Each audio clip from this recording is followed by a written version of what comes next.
Ánnámáret, Hello, Simon.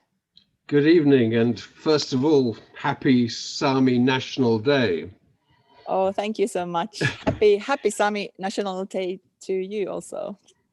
And to everyone who's watching. So you've taken us on an amazing journey there, and I feel, after some tumultuous moments, we get to a place of repose at the end. That title track of Dreamscapes, I think you talk about learning from the ancestors, and I think your ancestors, because there are some yoiks of your ancestors in there. Is that right?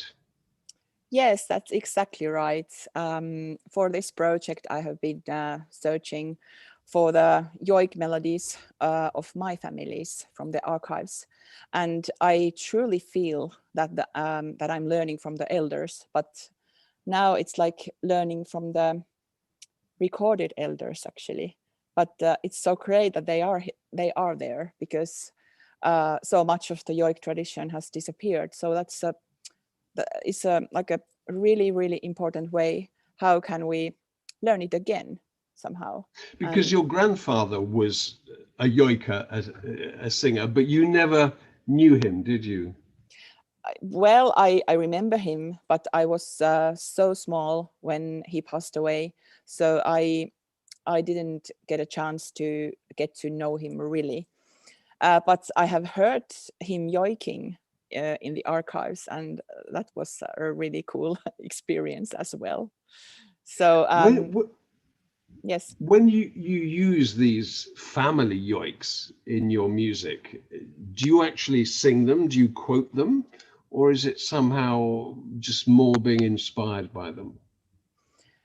Well, I can't say that I quote them because I learn the yoiks and I learn the style, I would say, and then I create my own yoiks on the knowledge that I have got from the archive melodies. So I just somehow try to uh, make the tunes in the same style as I have learned from the archives.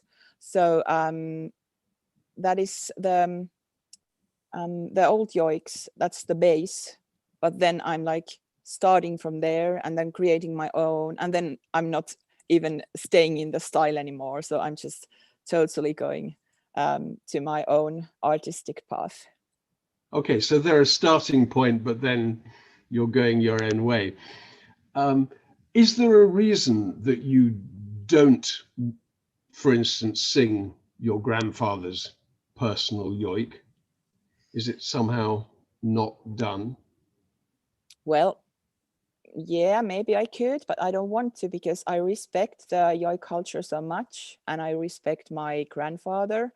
And in the Sami culture, we think that yoik is owned by the person that the yoik is made for. So actually, I can't decide. It's not my decision. It would be my grandfather's decision. But because he's passed away, then the collective right to the yoik passed to the next generations. And I mean, my family is really big, so I can't ask permission from everybody. So but I think this is too intimate also to take to the stage, actually. So it's something that it's so precious for us. So I don't want to use it as an artist. Yeah, even more complicated than sort of copyright law when you have to uh, Yeah. judge in retrospect what everybody would want.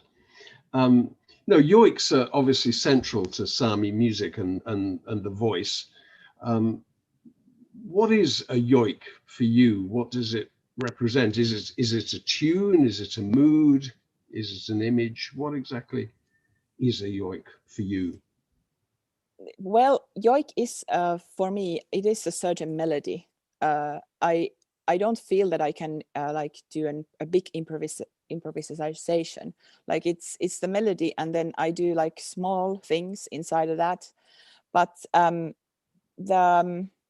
the thing is that I have a vision in my head somehow when I'm yoiking, and it's really like important to have the feeling and try to take the feeling to the audience, to the listeners. And I use like pictures in my head, and I'm thinking of some abstract thing or something, and then that is I see colors, and I see many times I see fjells, because I think the yoik belongs to the nature as well. So what's a fjell exactly? well, it's like a Arctic tundra, yeah, or a mountain, yeah. Yes. So when you're singing, are you actually visualizing things in your mind for these yoiks?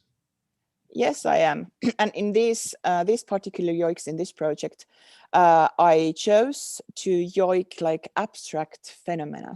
Like I yoik that now I'm feeling safe, and now I have the power to ask the unasked questions.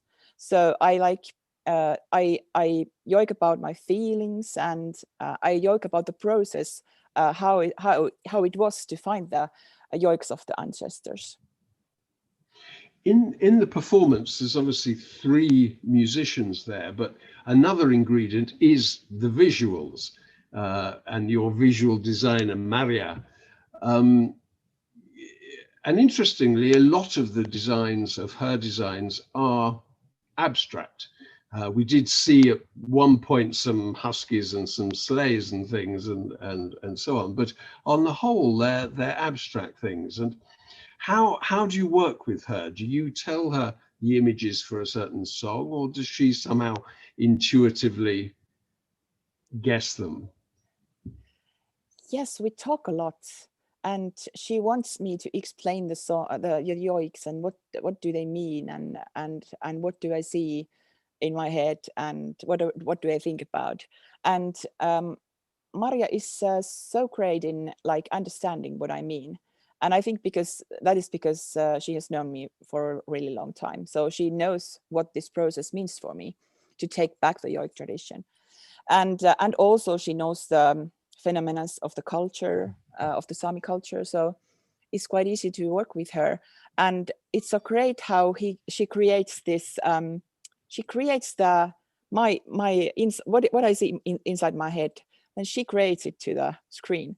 And it's totally amazing because I don't know, the visuals are helping me as well in performing the songs, and in yes. So it has been a pleasure to work with this way. And the starting point is always my feeling and the thing that I'm yoiking. And then we think about the modern world and how can we tell it in the pictures. So making these visuals and the videos, it's totally like duo work as well. So we do it together. Of course, Maria is the main designer, but we talk a lot when we do it. I mean, there's also Ilkka Heimonen on Yohiko and the electronics. How did you come across the musicians? How did all that partnership come together? Yes, I have known Ilkka also quite a long time, and I actually started to combine yoiks with instruments with him and with Jouhikko in the first place. And in the beginning, it started. It felt so natural, and I mean the sound of Jouhikko, it's somehow human, and it suited so well with yoiking, I felt, and with my voice. So I immediately felt that there is something special in this. And then we had worked quite a while with Ilkka as a duo. And then I represented the idea that I would like to do now yoiks. And I would like to do a bigger concert. And then I asked what would be a good like extra thing for the duo, what would help us. And then we discussed, and we didn't want to go with acoustic instruments because we didn't want to have like too many rules or too strict arrangements. And then we decided to ask Turkka Inkilä with us and to play the computer, play the live electronics, just to like wrap it all up. And it worked really well. actually I started with Turkka same way as with Maria, because I just told Turkka what are the yoiks about, what is my feeling, and then he had the freedom to create the electronic music, and then the sound was like totally from my visions, and the jouhikko suited so well. So this worked from the beginning, I think. Okay, I want to hear a little bit about where you are. I know the concert and where you are now is in Inari, in the north of Finland. And from what I've read, Inari is sort of a heartland of Sami culture. I know you're in a Sami cultural center. Tell me about that place. And I understand that where you are actually right now is in the Sami parliament.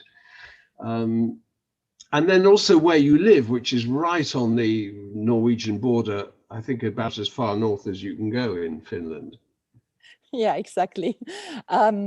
Describe it all a little bit for me.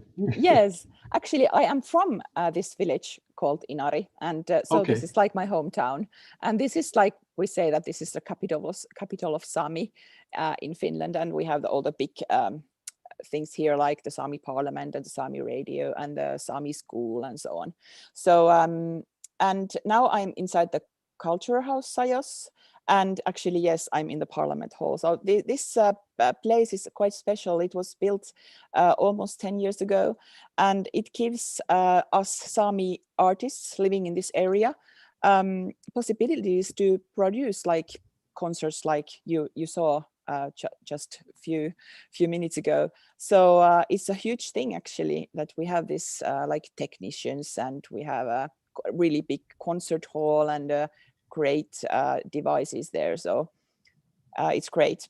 But then I want to talk about my home at the moment. Yes, I moved to Utsjoki, so it's like 150 kilometers from here to north, and it's like a totally different place because it's a tantra now. The village is called Nuorgam, and I live there with my husband and with my children, and we live in the reindeer herding culture there, and then I do music.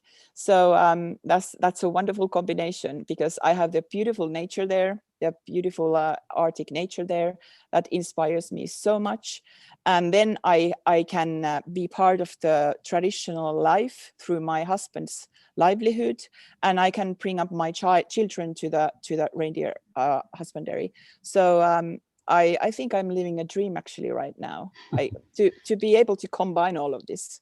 So I think it's like amazing.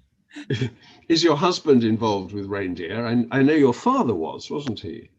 Yes. My background is also in the reindeer herding culture. So yes, I and come are from they all around you there? The reindeers. Mm. Yeah, you could say so. We live near by the big river called Teno, and the tundra begins from there where we live, and the reindeers are there just in few kilometers. You try with a snow scooter and you can find them there. I just visited the reindeers this morning before I started to drive to Inari, actually. And is it like there's 200 people in the village and 2,000 reindeer, something like this? Or yeah, approximately, maybe a little bit more of the reindeers, but approximately more reindeer, less people. yeah, exactly.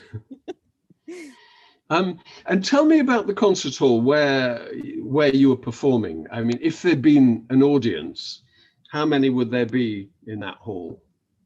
Well, actually, you can change it, because if you put like extra chairs and you put the smaller stage to the behind of screen of the stage, then you can have like something like 450 people sitting in the concert hall. But then in a form that you have the bigger stage, it's something like 250 people sitting in the audience. So it's really good that they made it like this, that you can change it. So whatever you are doing. Yes. I read in an article that was published recently. You were quoted saying, "We will of course keep researching old sources, but it's equally important that our tradition fits into modern times."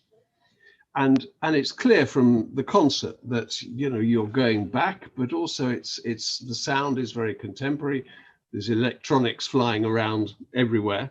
How do you keep or tread that balance, that tricky balance between tradition and looking back and the contemporary world that we're living in? Mhm. Yes, I think it's really important to try to preserve the musical things that we have in yoik, and actually I try to do that.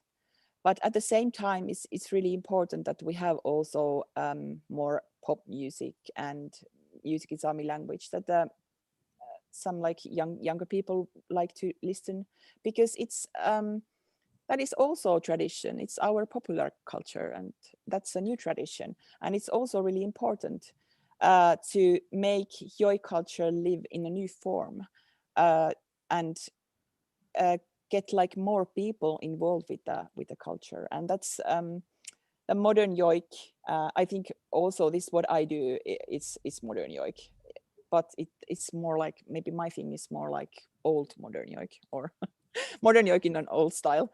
But I mean, it's so cool that we have that, because I think that's the key, how to make the yoik culture and our traditional music to live to the next generations, that we have this mixing going on. And it's of course the main thing, of course, it's try to maintain the culture, the yoik culture live as an oral tradition in the societies that is still living like that, and in the families. That's like the main thing. But this popular music is also really important. It makes like this Sami identity. We can feel the Sami identity together with this Sami popular music, I think. Speaking about Sami identity, it's interesting in the chat on the YouTube when I was watching the concert, people responded very much to this song about the foremothers. I don't remember the title in Sami, but you can tell us. But the women and mothers are very important, I think, in Sami identity and keeping the Sami traditions. And many of your songs are related to women, aren't they? Yes, I think I somehow had this like a little bit like a feministic theme also when I made these yoiks. It was because the archive recordings were mainly performed by men, and I know that Sami women also yoiked. So I was a little bit like upset that why didn't they record women also as much as the males. And I also feel that today my sisters are like really carrying the culture to the next generations, and taking responsibility of teaching the language to their children. And I feel that the women are in the center of this cultural work. Of course, men as well, but still somehow I feel that women take more responsibility. So I wanted to cherish this thing, and this is especially in this song called Johtit Ain, Still Me Creating. It says that I'm taking my sisters, and we are going to give ourselves to the gods of the nature. And it feels that we should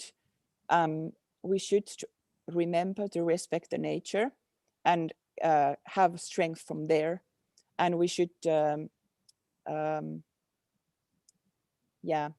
just I mean, we should as sisters, we should like be together and support each other.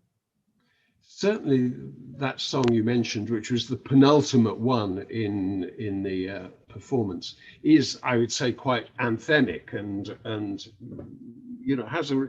I feel the album builds up to that, and then sort of slightly, you know, reaches a moment of sort of reconciliation or repose afterwards. But it's a very powerful song. You've talked about nature and the importance of nature. I mean, clearly, you know, there are lots of issues in the contemporary life of Sami people and the land and the reindeer and all of these things. I don't think there are particular songs there that are particularly campaigning songs, but is there a message that you think we should be taking away from this album and from this concert? Yes, I think even if I'm not straightly joking about nature, it is involved all the time. So I mean the understanding of the world and what is important. That is that we have to live in a symbiosis with the nature, and we have to make sure that the next generations also can live here and live as a Sami, which means that you can have the traditional livelihood still, and we need the nature, and I'm totally telling this throughout the album, and also that this Sami way of life, it's really important, and we need it, and we are not going to lose it. So these are maybe the big themes inside the yoiks. To finish off, as we know, it's Sami National Day. If there wasn't the pandemic, would there be events going on tonight in Inari to celebrate that? Yes, absolutely. What would they be? we would have the official celebration, of course, here with culture and speeches and music and good Sami food, traditional food, and then afterwards we would have a good party at the local bar, I'm sure. Ánnámáret, look, thank you very much for talking about your music, your beautiful music, and I think the important message that lies within it. I wish you every success with the album, and you know, this was just the debut concert, and let's hope that you can spread that word not only around Finland but throughout the world. And whoever's here from wherever in the world, thank you for being part of this wonderful evening. And Ánnámáret, thank you very much again. Good evening. Thank you, Simon, and thank you for having me. This was a pleasure. Bye-bye. Bye-bye.